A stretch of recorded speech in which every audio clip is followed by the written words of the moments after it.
Kiely Rodni's last dusk was a beautiful one as the sky turned various shades of pink and orange over Prosser Creek Reservoir as the sun was setting at 8:08 p.m. on Friday, August 5th, 2022. In Truckee, California, a high-powered camera atop Alder Hill overlooked Prosser Creek Reservoir about 3 miles away as the golden eagle flies. As day transitioned to pre-party dusk, the evening twilight revealed a stream of cars traversing the road on the right-hand side of the video. But you can see only a smattering of vehicles on the left-hand side near the spot called the Sanctuary.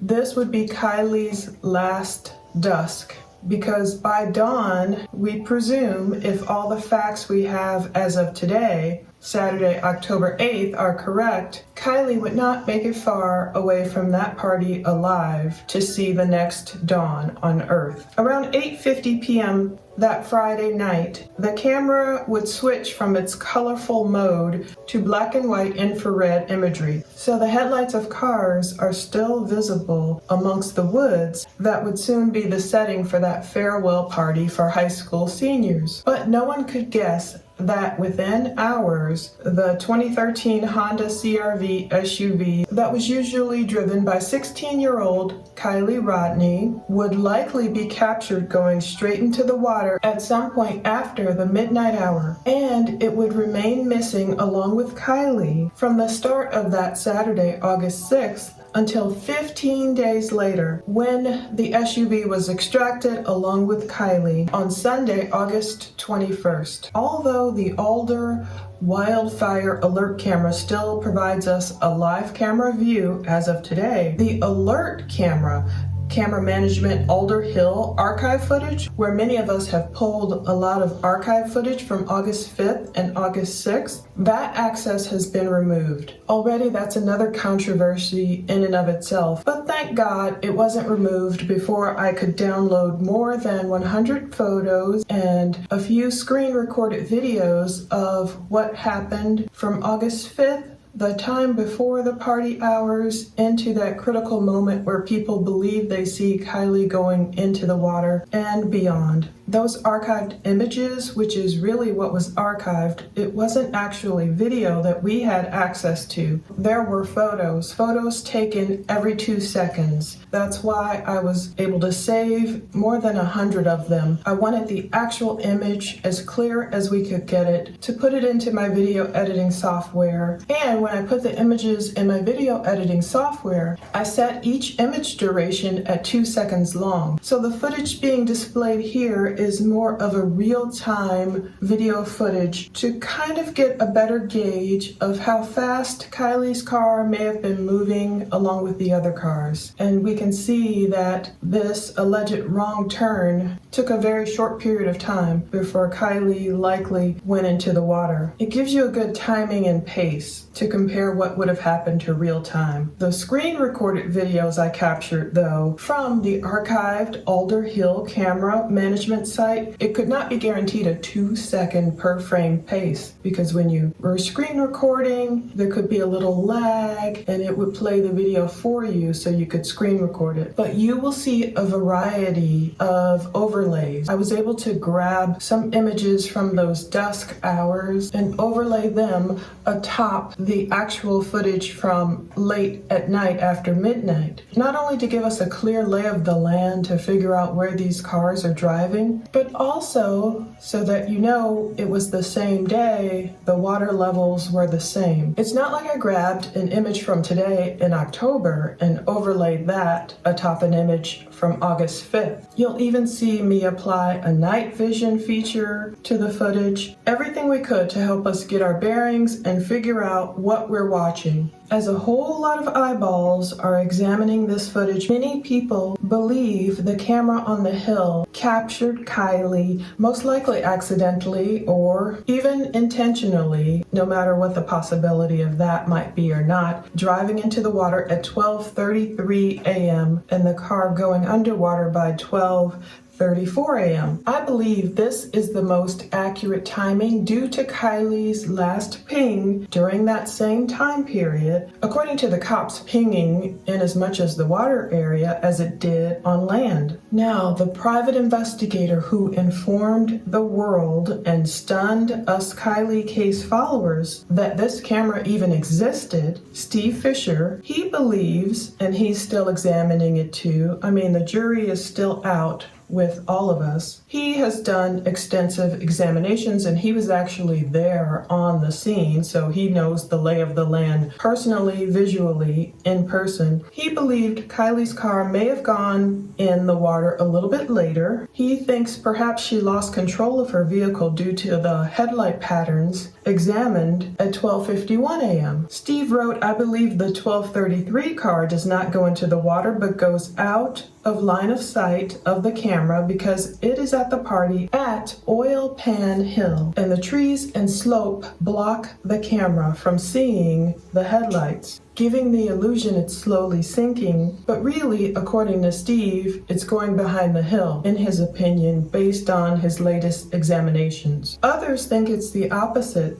Some people think the 12:51 car was able to traverse a different way out of the line of sight of the camera, while the 12:33 car, they believe that's Kiely's, and they believe that's the time Kiely went in the water. So debates exist on whether the latter car was seen actually driving near a shoreline or whether it disappeared into the trees. Either way, the feed has been pulled after Steve blew the lid open with the knowledge of this camera footage in the form of archived photos that people are turning into screen recordings and as much of a fluid video we can make from photos. After all, movies are just motion pictures, moving pictures anyway, so it's similar. It was Steve on October 4th, 11:29 p.m. when he tweeted, "The made-up Boca roadside assistance call is responsible for the hell Kiely Rodni's family and friends have been through. Law enforcement needs to step up for this family, or I'm going to expose it all. Let's start here. A 24/7 Prosser camera that clearly captures headlights." He continued, "On August 6th, between midnight and 1 a.m., there was 4% cloud cover. It should not have taken more than a month to discover the fire camera footage. The car should have been found easily. The family should not have to suffer the online hate and bullying because of law enforcement failures." So I'm not sure if Steve is saying it took more than a month to find this footage, that cops found it a month after Kiely went missing. So was it around September 5th when they discovered this footage? So that would have been after Adventures with Purpose found Kiely, so the footage wouldn't have led them obviously to her. She was already found. But I'm not completely sure why law enforcement wouldn't release what they had. So this past week, once Steve told us all, the world, about this camera footage that no one that I know thought to check for, this fire alert camera footage, everyone went crazy thinking, oh my goodness, we might actually have footage of Kiely on August 5th. Because Steve just linked to a video where it was from that same October day. He didn't initially show the Kiely footage. But many of us began to examine this footage closely as best we could, using all our video editing and analysis skills to figure out what we are seeing. Steve explained, "It's recorded, anyone can monitor it. When a fire is detected, the camera will zoom in on the fire. When there is no fire in its standard line of sight, it stays constant. There were no fires in its line of sight the 5th or the 6th. So it's a good thing we got that footage right there on the 5th into the 6th, because I'm glad the camera was overlooking Prosser Creek. That same camera during other times and other times of day is facing other directions. So for example, when we tried to check the camera footage and images for Sunday, August 21st, when Adventures with Purpose was on Prosser searching for and finding Kiely. That wasn't the view we saw. We just saw a different view of all these beautiful trees. But it makes me wonder, why did police say they didn't even know where the haystack was, let alone the needle? State officials, they described this situation as looking for a needle in a haystack, but we don't know what a haystack is. Right. Is that still the case? That is still the case. So of course hindsight is 2020. But this made me wonder, when cops kept looking for Kiely, and especially those early days, they said it's not only like looking for a needle in a haystack, it's like we don't know where the needle is nor the haystack. They wanted to find out where Kiely went after the party. But it is kind of weird that no one said, hey, check the fire camera footage. But then again, like I say, we're all Monday morning quarterbacking here. All of us would have solved cases so much faster than police. Did they know the cameras existed and were overlooking Prosser? They did not have Kiely's vehicle to extract her event data recorder, which is on the EDR supported vehicles list. It includes 2012 through 2017 Honda CRVs, so it must have had that, but cops couldn't find Kiely nor her Honda SUV. So they didn't have that EDR data. They kind of knew where, of course, her phone pinged, but Prosser Creek is huge. And if they would have looked at this footage around the time the phone pinged, would they have been able to do what we did and see that car going in? Perhaps, and overlay it. I don't know if they have, hopefully, video editing experts who could have helped them.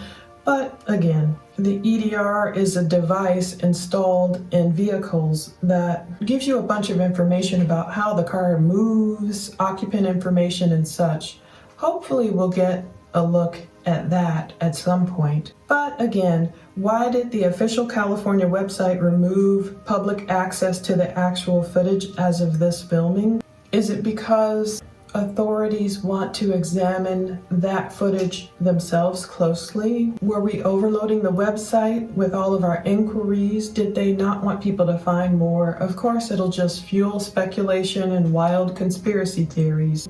But does this revelation prove Kiely drove into the water? You know, some people are saying, case closed, that's it, I told you guys, this proves Kiely accidentally steered her Honda into the reservoir.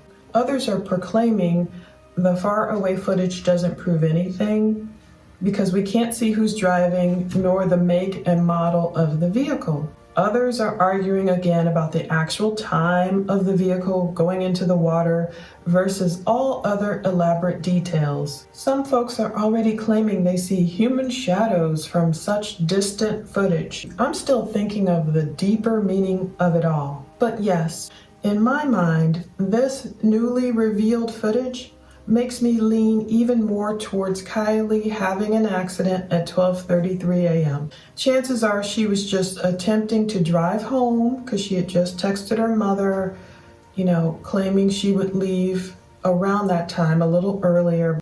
Maybe she was texting her mom, trying to get home, but it was darkness and confusion, and perhaps substances may have taken over. And if she really did go into the water by 12:34 a.m., unfortunately try and fight for her life and get in the back hatch of her CRV, because it's been proven, and again, she was a tiny girl, and it is possible even if the vehicle was flipped, and imagine how dark and scary that must have been, swimming up under those seats, because the car would have been flipped and swimming under there to the hatchback. If she was chasing air, if there was an air pocket up there, it's a very real possibility.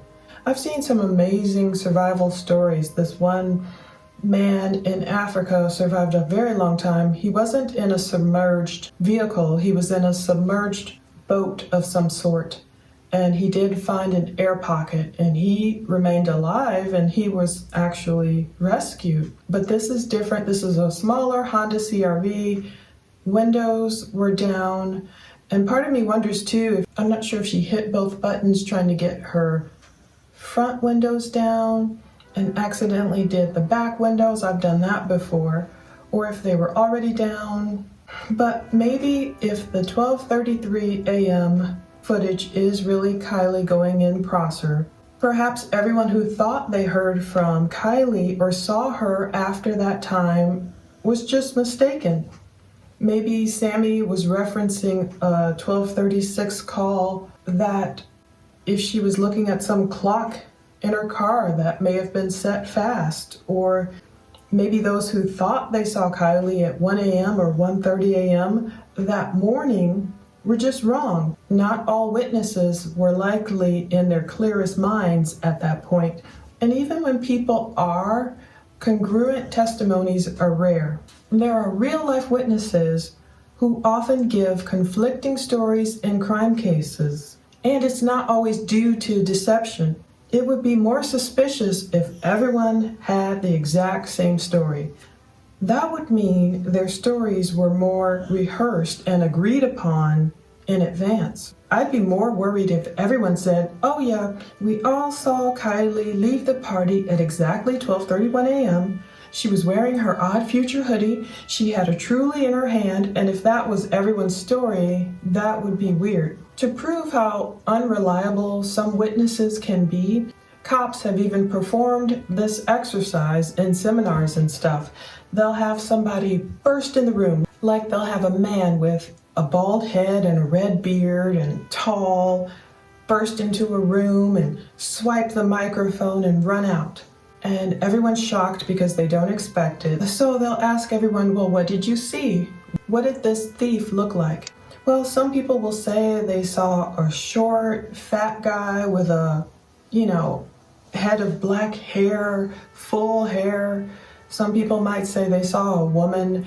Some people would get it closer to reality, but rarely will everyone be able to dictate what actually happened correctly. So people make mistakes. Kiely, most likely because of this video footage we have now, she probably didn't take a nap on the shore or get abducted and driven into the water by someone else, although it's still a possibility. She probably didn't kick her gear shift into neutral and accidentally roll down the hill. We are still awaiting official results from toxicology, any more information law enforcement is holding on to that we don't know about this case. But Steve, the PI, wrote on Twitter, "Because I was responsible for disclosing the camera, not the archives, I do feel a responsibility that people get this right." To clarify, he's saying Prosser Creek was very full. There was no driving across the lake bed up into the neighborhood. There is no bridge. Steve believes the 1251 car can't just disappear into the neighborhood. Whatever car ended up in the water had to illuminate the trees across the inlet because of the angle the car had to come down the peninsula. We can't speculate with this. It's not fair. Don't use overlays with no water. I didn't use any overlays with no water or from a different day or from an old Google Maps or something. I overlaid August 5th, same water levels with images into that night. So the water levels should be very similar unless a billion helicopters came and took water out of the lake that night for some reason. But he's saying it's just his theory. 99% of the people have only had this information for about 3 days. It can take longer than that and more data needed to draw an absolute conclusion. It doesn't need to be a race, it's about getting it right. He's still not 100%. So yeah, when you start seeing all these maps and it's a place you haven't been and it's inlets and it looks like different peninsulas and it gets a bit much trying to figure it all out. But he's got some good images over there on Twitter. He does talk about the Axis Q6055 cameras having a 32 times zoom capability and a range of 120 miles at night shooting infrared. So wow. He even says that the operations center has crystal clear footage that they view on wall-sized panels. So the things that people who operate these cameras are viewing could very well be a lot clearer than what we're viewing. I mean, I hope law enforcement has even better footage than we do here. And a lot of it you'll see playing over and over again as I speak, and I will try to put arrows to indicate when I believe the 1233 to 1234 Kiely's car went in Prosser. But people are asking, you can see from quite a distance, right? That means you won't see the circumstance in which the car entered the water, just the lights, correct? That's correct, he said. You wouldn't see people. But, you could match up once they get all this EDR info, and you can see maybe mass exodus and stuff. He spoke of the live view of the camera being there, but keep in mind you're seeing a streaming resolution, not the raw file itself. He's blaming law enforcement for letting speculation grow out of control. And people have their opinions about other folks speaking out and speaking their theories on what happened. But Steve is saying this will show if there were multiple vehicles in the area when Kiely went in, if any other car came down to try and help when she went in and left, or how much activity was going on at the sanctuary, and a few other important points. But all of this we can't really verify necessarily with what we have. I know with the 1233 car, I do see headlights across the bank of the water being reflected. So my main point is, what is the lesson to be learned so that Kiely's death won't be in vain? Beyond the obvious cautionary tale of not drinking and smoking and drugging and driving, if that's what was going on here, there's got to be more to this all than disparaging a town whose sign gave me joy when I saw Truckee en route from Ohio to the San Francisco Bay Area, because I knew our long road trip with Rottweilers in tow was almost done, but not before passing over Donner Memorial State Park into Truckee and all those gorgeous places. It is some of the most gorgeous land I've seen thus far in my life. And it reminded me this morning when I thought back to Truckee and that drive and viewing Donner and the whole Lake Tahoe area and just the complete gorgeousness. I was staring up at the trees here this morning and the heavens that declare God's glory, and I finally found the purpose to make this video and the linchpin of this video.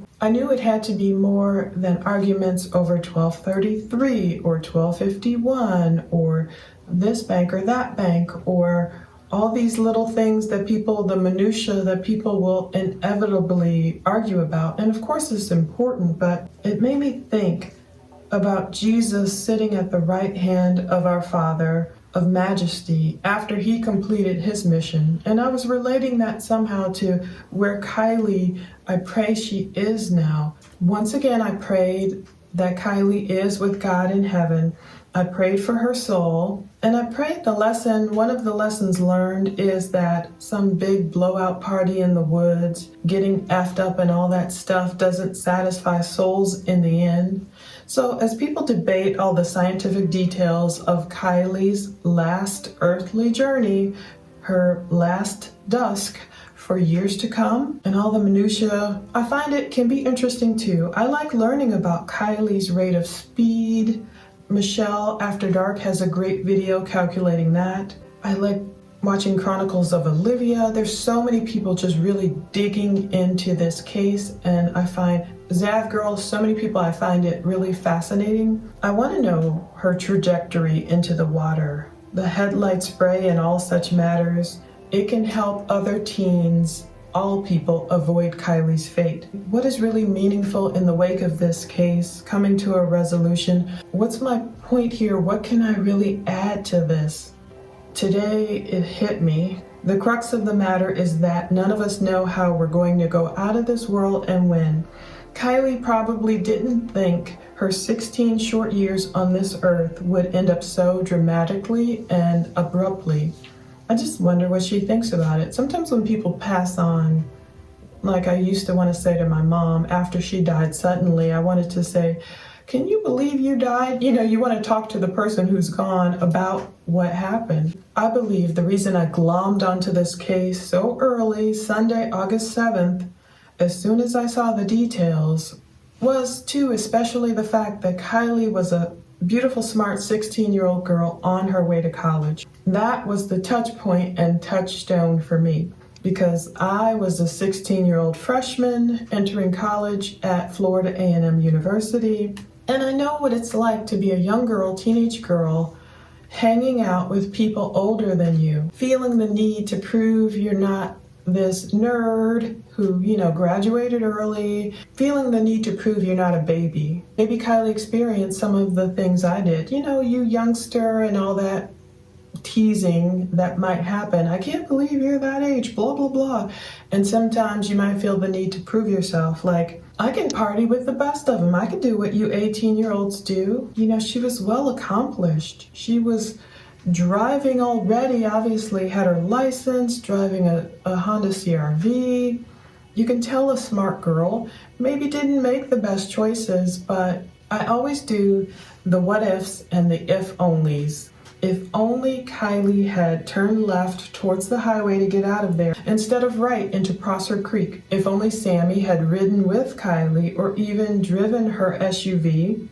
Sammy might have been lucid enough to say, oh no, Kiely, go that way instead. Or maybe she could have encouraged Kiely to spend the night with her or get a different ride. We don't know the true scene, and we'll find that out. But we can't undo time. If this was all just a tragic accident, Kiely alone, driving when she shouldn't have been under whatever circumstances, or if she just really made just a mistake, I would say to all these teens now, what I wish I would have known when I was their age more than 30 years ago. So what's the greater meaning?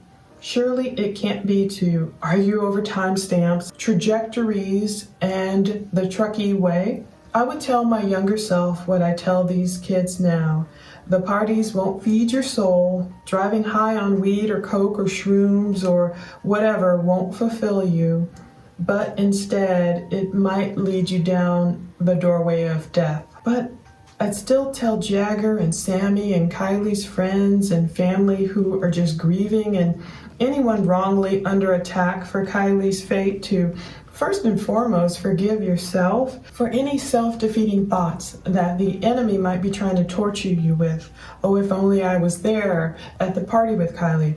Oh, if only I hadn't fallen asleep. If only I hadn't let her go to the party. If only I picked her up. All that. Don't let survivor's guilt take you down. Don't drown your sorrows in a sea of inebriated TikToks trying to chase away your pain. Instead, lay down all those fake gods in every form and fix your eyes on Jesus, the only true salvation, the only real recompense that can fix, I don't even know what it feels like, what people might be feeling now. But in him, there is no condemnation. So that's how Kiely's life can really leave a purposeful legacy and impact upon all of those reeling from this new video footage.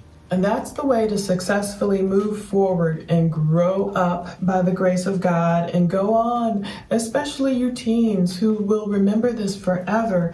You'll go on to have your own marriages, your own children, your own 16-year-olds, and you can look them in the eyes and tell them about that girl named Kiely and how the Lord used this situation in your lives to lean on him forever. Yeah, these cases can impact us, but of course we didn't know Kiely personally like you guys did. There is untold grief you're going through. Of course, people turn to things to self-medicate and try and feel better and try and get through it, and there's hate, and of course some people do have a righteous anger because they were incorrectly blamed, perhaps, but you go on from it, people. You don't have to be, oh, Sammy's the girl who left Kiely at that party. You don't have to go on hearing that 10, 20, 30 years from now. What you do, like Hebrews 12:2 says, is looking away from all that will distract us and focus our eyes on Jesus, who is the author and perfecter of faith. And that's a capital A, author, and a capital P, perfecter of faith. The first incentive for our belief and the one who brings our faith to maturity, who, for the joy of accomplishing the goal set before him, endured the cross, disregarding the shame, and sat down at the right hand of the throne of God, revealing his deity, his authority, and the completion of his work. Kiely's last dusk can mean something. It doesn't have to mean a bunch of hate towards YouTubers or AWP or law enforcement or a PI or infighting, or what it can represent is, oh, taste and see that he is good, and he can really be there with us in the midst of our pain. It's not like a magician to take all the pain away and everything's, oh, hunky-dory, everything's fine now. It's a way to just move towards healing. Because as this case wraps up and we learn Kiely's fate and the conspiracy theories continue and people don't even believe it's real footage or even a real Alder Hill or even a real camera and the wildness goes crazy, I know that there are real people. Kiely had a real family. She was a real girl. She had real loved ones and real friends that will have to move on from this point. When our focus is unfortunately on the next sad tragedy, at least we can know that some people took comfort, turned to Christ, and it was because of what happened that night at the sanctuary. I mean, how ironic of a name. And what'll happen going forward there? So many questions. That's it. I'll close it for now. Stay tuned. Thanks for watching.